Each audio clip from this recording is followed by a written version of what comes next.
অনেকেই বলছেন যে একটি বাচ্চা কি রকম সাইজের একটি গর্ত দিয়ে পড়ে যেতে পারে।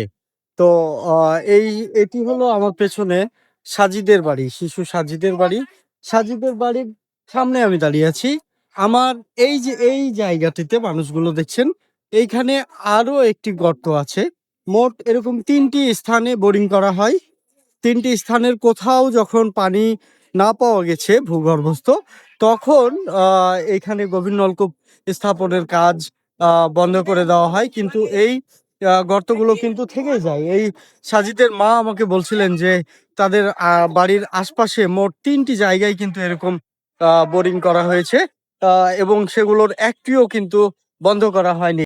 আরেকটি গর্ত আমি খুঁজে পেয়েছি। এই গর্তটি এখানে আপনাদেরকে আমি একটু দেখাই যে এই গর্তটি ঠিক কত বড়, আপনারা দেখুন।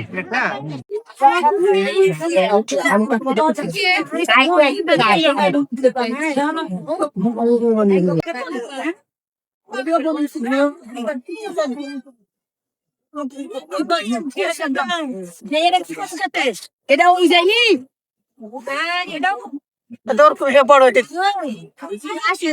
এখন কাজ শেষ হয়েছে ভাই, গর্তগুলো সুন্দর করে মেরামত করে নিচ থেকে ভরাট করে এটা ফ্লাপ করে দেওয়া উচিত। এখানে ছোট বাচ্চা, একটা ছাগলের বাচ্চা, একটা মানুষের বাচ্চা, যে কেউ পড়ে, আমিও তো দিলে পা পড়ে পা ভেঙে যেতে পারে।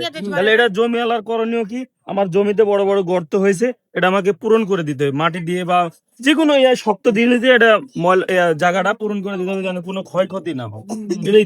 এটাই তো সিস্টেম, তাহলে তো আর বাচ্চাটা নিচে পড়তো না।